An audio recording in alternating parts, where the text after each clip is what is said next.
Para você que nos ouve no cafécomvelocidade.com.br, estamos começando o terceiro bloco da edição 620, um bloco exclusivo do YouTube.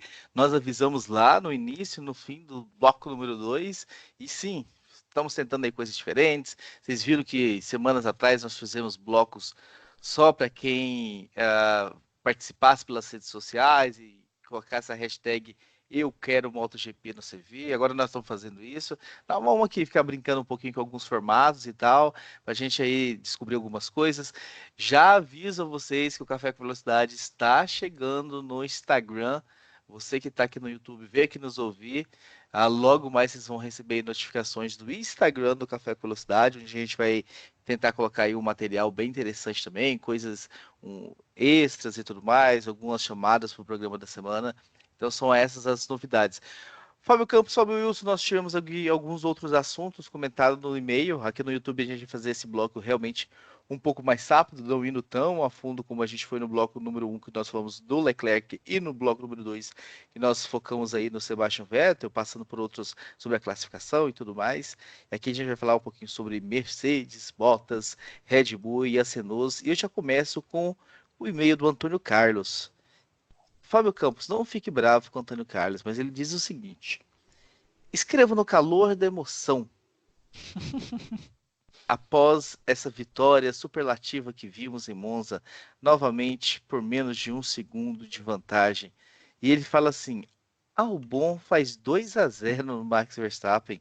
A aposta da Red Bull para aumentar sua pontuação na briga pelo vice-campeonato de construtores não contava com os entreveros que o holandês iria arrumar nas suas largadas, mas pelo menos o tailandês até agora vem fazendo o seu dever de casa e trazendo o carro para os pontos, né? É isso mesmo, Fábio Campos. O Albon, nessas duas corridas, já agradou? Já fez mais do que Gasly? Eu vou ficar bravo com ele sim, Raposo. Como é que é o nome dele? Desculpa. É o Antônio Carlos. Antônio Carlos, ele não é tailandês, Antônio Carlos. Ele é inglês. É errado chamá-lo de tailandês. Ele corre com a bandeira da Tailândia, mas ele é inglês. Eu acho que, inclusive, só deixar registrado, né? Esse bloco aqui de YouTube é para não deixar de atender os e-mails, que foram muitos nesse final de semana, com vários assuntos. Então, é o nosso respeito ao ouvinte que se dedicou a mandar e-mail para a gente. Esse negócio de e-mail não foi lido, nunca mais. Viramos essa página. Albon. Acho que é muito clara a diferença dele para o Gasly. Não acho que fez nenhum tipo de corrida histórica. É claro que o 2-0 aí, eu estou colocando em tom de brincadeira, porque não é. Ele não foi melhor do que o Verstappen nessa corrida, porque o Verstappen largou em último. Né? Então, é diferente os resultados de performance. Né? A gente sempre fala isso. Então, embora o Verstappen também não tenha sido nada demais e tenha batido na largada de uma maneira muito, digamos, estranha, no mínimo estranha. Um erro meio diferente, podemos dizer assim. Não foi bem, não. Mas dizer 2-0 parece que o cara tá metendo tempo, tá, enfim, não vou tão longe assim, não. Agora, a ultrapassagem do Albon sobre o Carlos Sainz na segunda chicane foi qualquer coisa de qualquer coisa. Foi belíssima, a câmera estava on board na hora e foi digna de aplausos. Que o Albon está sendo melhor do que o Gasly, acho que 2 provas já dá para se bater o martelo. Até porque o francês estava muito mal, né? Então, o ganho de performance me parece já muito claro. Agora, a ultrapassagem que ele fez, e a gente já falou aqui várias vezes, né, Raposo? A combatividade dele, a capacidade dele de briga, eu já citei várias vezes, como que na GP3 e na GP2 ele brigava com o Leclerc de forma. Eu usei a expressão encarar, né? Ele encarava o Leclerc, porque várias brigas ele não perdia, e quando perdia, perdia muito duro. Essa característica dele é muito legal, é muito bonita, é muito interessante de se assistir. Em performance, nada para mim, nada digno de cair o queixo. Mas está indo bem e elevou o nível, é o que a Red Bull esperava. Para você falar, Fábio Wilson, a gente tem um e-mail aqui também do Magno Moraes. Ele diz o seguinte, Fábio Campos, escuta só, mas o Wilson vai comentar. Mas presta atenção. Bom dia, amigos. Pois os considero por me ajudar a emagrecer. E nos ouve na esteira, quer ver? Exatamente, ouvindo o podcast na esteira. Já fizeram mais por mim do que minha nutricionista. Eu espero que você escute em velocidade normal. porque senão passaremos a bloquear para esteiras, os podcasts próximos, com equipamentos próximos a esteiras eletrônicas. Ora, bolas. Meu primeiro e-mail, relutei muito para enviar por vergonha. O meu conhecimento em Fórmula 1 equiparado de vocês acaba sendo Mercedes contra a Minardi. Mas vamos ver o que eu vejo ultimamente. A Red Bull está muito engessada por conta do programa de pilotos. Ontem fizeram uma corrida apenas ok, dependem muito do brilho do Verstappen. Quando ele não faz nada acima da média, a Red Bull não briga por nada. Obrigado pelo conhecimento que nos passa, obrigado de coração. Fábio Wilson, é mais ou menos isso? Depende assim do Verstappen ou você está satisfeito com o que o álbum Agora dá um nó na cabeça. Parabéns, falou certo, parabéns. Quando o álbum, ou você acha que o álbum fez algo de interessante nessas duas corridas? Ele fez algo, ele realmente elevou a performance, comparado ao Gasly, que estava muito mal, realmente muito mal. Acredito que nem deve ter um assento para o ano que vem o Pierre Gasly na Fórmula 1, mas não sei, ainda não me fez brilhar o olho, não, e acho sim que é muito diferente a performance e está muito dispar o Verstappen do álbum. Eu ainda acho que a Red Bull devia lançar um pouco, abrir mão desse programa de pilotos que vem se provando não tão eficaz nesses últimos anos, além de ter matado a carreira de diversos pilotos, mas também eles não têm conseguido mais formar muitos pilotos fortes e talvez ir atrás de um Hülkenberg que está sem assento para o ano que vem.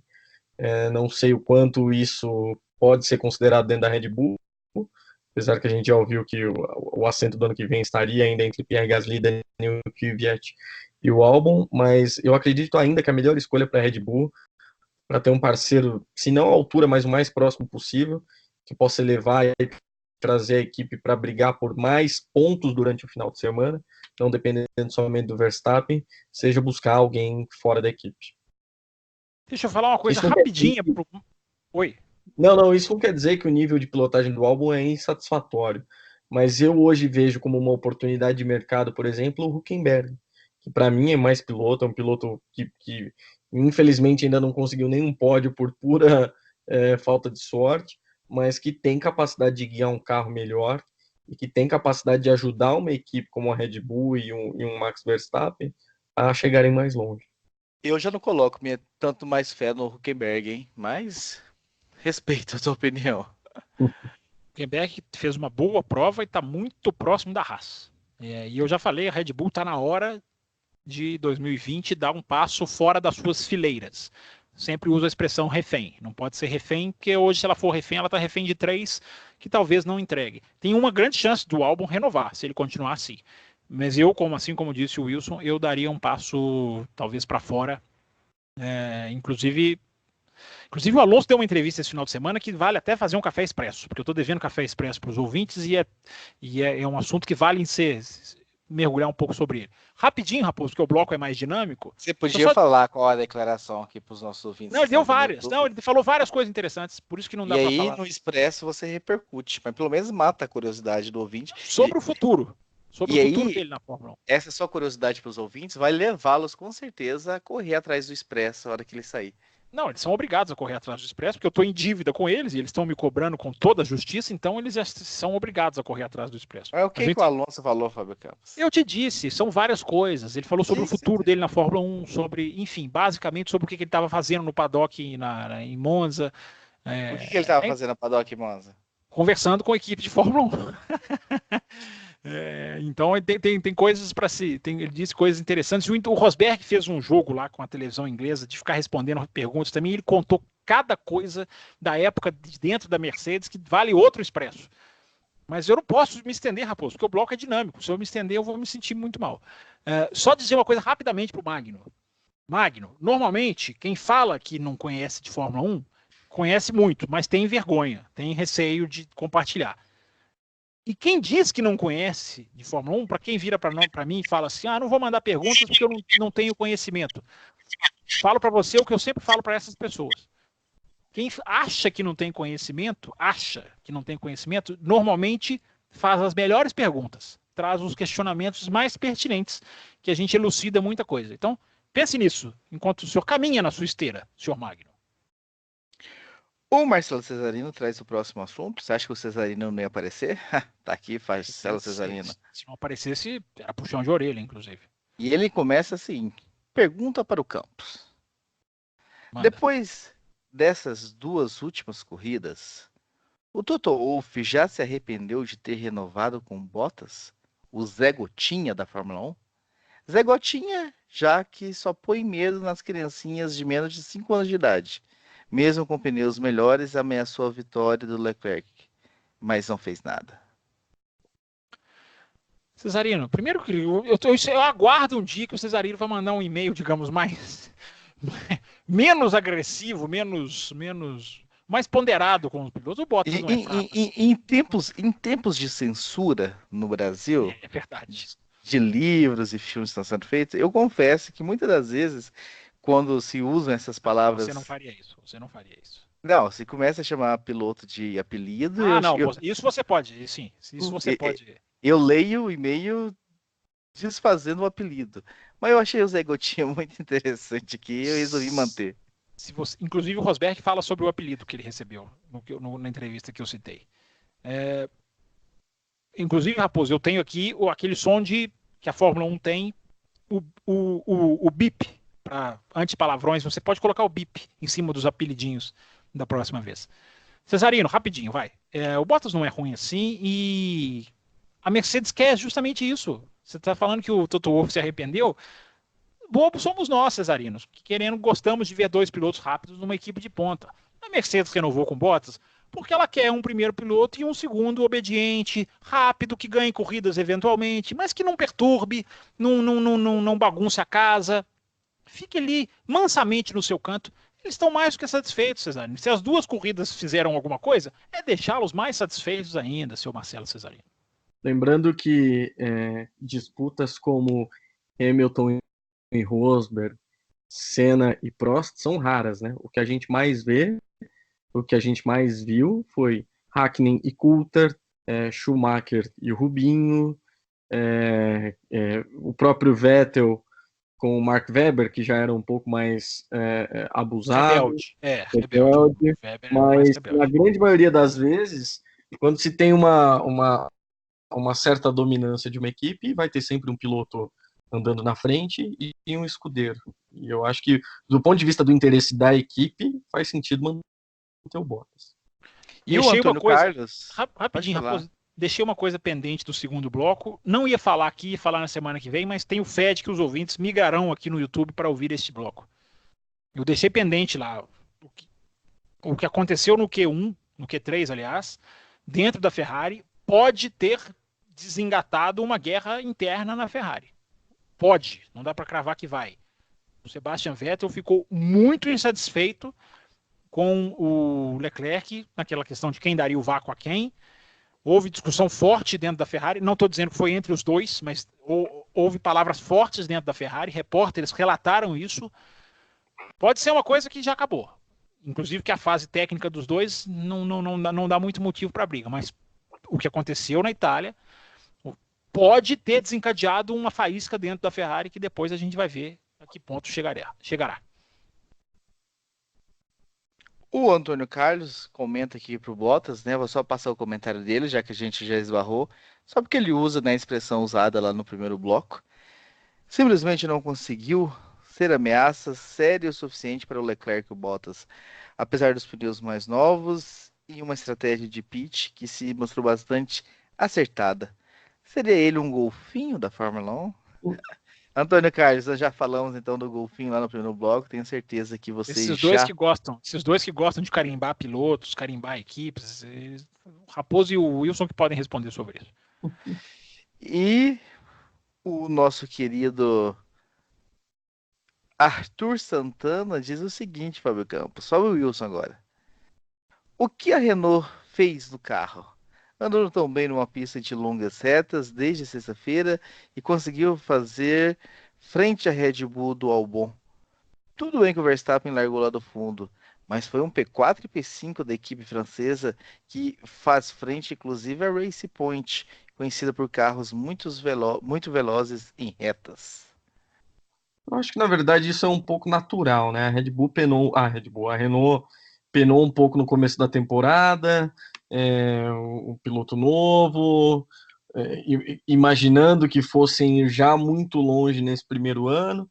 Acho que tiveram um choque de realidade no começo da temporada, passaram por algumas atualizações, inclusive eu estava lendo, e para quem não tem o costume e gosta dessa parte mais técnica, tem uma lenda dessas análises técnicas que é o Giorgio Piola, que é um colunista que só faz desenho técnico para o motorsport.com, e ele estava comentando a respeito das evoluções das asas traseiras dos carros da Fórmula 1 na temporada 2019.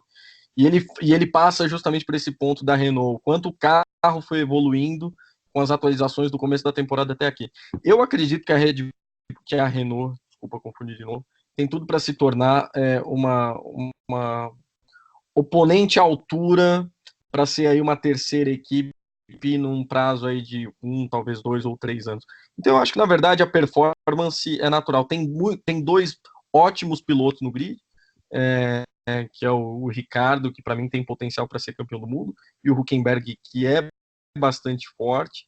Então eu acho que o resultado, na verdade, é só o resultado do trabalho duro que eles vêm fazendo e a evolução natural do carro. Fábio Eu, Campos. eu prefiro esperar Singapura antes de cravar qualquer tipo de evolução técnica. Acho que pode ter sido mais casamento do carro com as pistas, embora ninguém esperava que a Renault fosse tão bem em pistas de alta velocidade. Não sei até que ponto eles se surpreenderam também.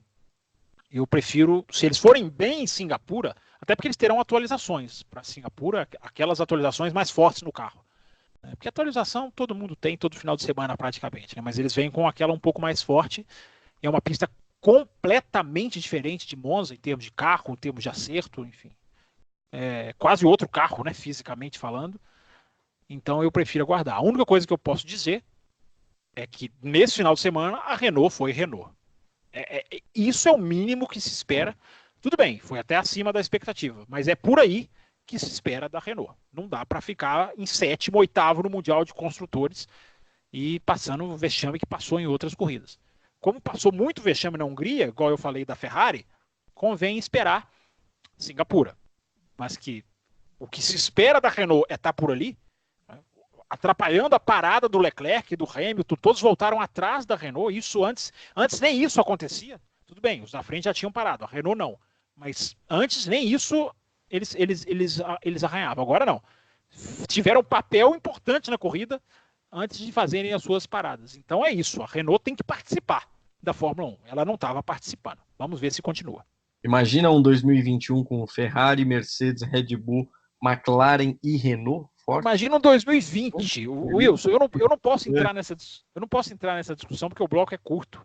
Mas a gente está vendo um amadurecimento da Fórmula 1 nesse regulamento, um amadurecimento em termos de motor, em termos de uma certa equiparação lá na frente.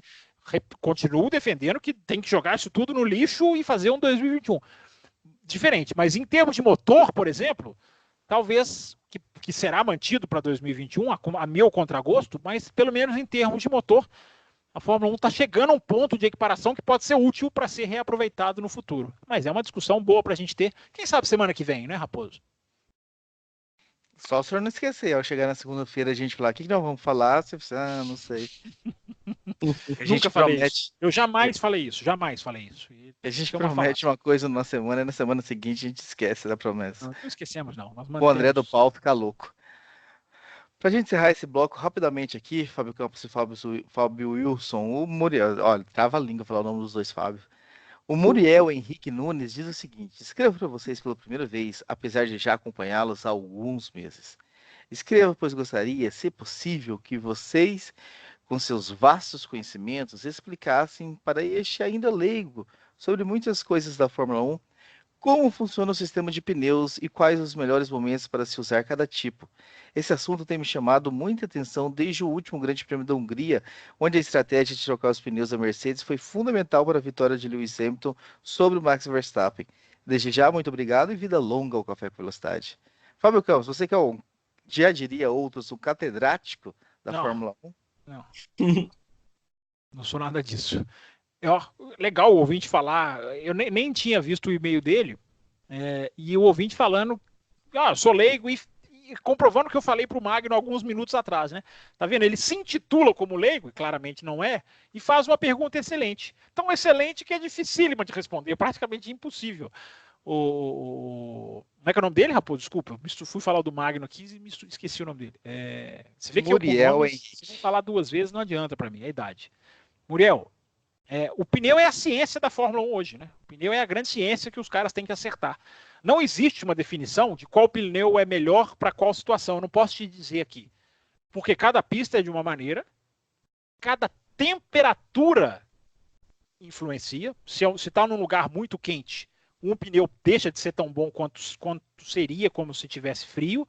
Foi o Grande Prêmio da Áustria. Se você se lembrar, foi muito isso. Treinaram numa sexta-feira fria, chegaram no domingo um calor pavoroso e o Verstappen parou antes de todo, não, antes ou depois de todo mundo, né, Raposo? Enfim, veio com um pneu mais duro do que todo mundo, ultrapassando para ganhar. Então é um exemplo, eu te dou, Muriel, de como é uma ciência. Só para deixar claro, né? Os 3 tipos, dos 5 tipos de pneus que existem, estão usando 3 por corrida. Só para deixar claro, não sei se isso é uma coisa que você já sabe ou que é uma informação que pode ser relevante. Mas cada pista, um vai ser melhor de um jeito, o médio pode ser bom numa pista, o médio normalmente é bom em todas, né? Porque é justamente o pneu central que a Pirelli escolhe. Mas a gente viu nesse final de semana, por exemplo, o Leclerc ganhar com o pneu mais duro. O Leclerc, inclusive, foi mais rápido na sexta-feira com esse pneu mais duro, andou mais rápido do que o Vettel de pneu macio, que é uma coisa rara. Mas se aconteceu em Monza. Então influencia tudo isso, Muriel. O tipo de pista, se é uma pista de downforce, é outra coisa. Se é uma pista sem asa, como Monza, os pneus ganham uma outra dimensão. Mas fique atento a isso. Sua pergunta é legal porque traz atenção ao tema. Hoje, acompanhar a Fórmula 1 sem pegar informação, sem ficar atento no que está acontecendo no assunto pneu, a gente corre o risco de ficar muito perdido. E só lembrando que vai ter uma mudança, né? A Fórmula 1 vai trabalhar agora com as rodas e os pneus de aro 18, né? Diminuindo assim, aumentando o tamanho da roda, diminuindo o perfil do pneu. Isso. É 2020 já ou só em 2021? Eu não me lembro ao certo. 2020, a informação que eu tenho é 2020 já. 2020, não, aliás, eu acho, não, acho que a Fórmula 2 faz 2020 e a Fórmula 1 entra um ano, a Fórmula 2 vai ser o laboratório e depois de 2021 a Fórmula 1. Uma pena que a gente tem um supplier só de pneus. Né? Uma pena nada, é muito melhor. Uma pena o fabricante virar supplier, né, Fábio Campos? Uma pena é falar inglês. Uma pena é falar inglês assim, né? Uma pena Isso é uma pena, ouvinte. Mas, enfim, só deixar claro para o ouvinte também, que tocou muito bem nesse assunto, há uma discussão da filosofia. Para a pergunta do Muriel, pode ser muito legal essa resposta. Há uma discussão da filosofia a se seguir com os pneus para o futuro. Porque não sei há quanto tempo você acompanha, Muriel, mas eles já foram super desgastáveis, já foram super duros, já foram duravam uma corrida inteira em 2005. Há uma discussão de até que ponto a degradação acaba tendo que existir, porque para se usar as marcas de 2 compostos diferentes por corrida, tem que haver uma degradação, mas esse nível de degradação está em discussão porque os pneus são personagens efetivos das corridas, até que ponto eles devem ser mais ou menos, até que ponto vai se desgastar mais ou menos. Já conversei isso com o Cesarino, acho que o Cesarino já até falou isso, é muito certo. Os pneus são muito próximos uns dos outros hoje de desempenho, talvez espaçá-los mais, fazer com que o macio seja mais distante de performance do que o médio, também o duro, enfim, tudo isso está em estudo, fique atento, porque hoje o pneu é uma peça fundamental para a qualidade das corridas, não é só mais apenas um supplier, diria o meu colega aqui, é um instrumento fundamental para a qualidade das corridas. Chega, acabou o programa. Edição 620 chega ao fim. É para ser um bloco rápido. Espero que vocês tenham gostado. A gente quer saber o feedback de vocês sobre esse bloco especial para o YouTube. Semana que vem a gente está de volta, contando com o e-mail e a colaboração e a participação de todos vocês.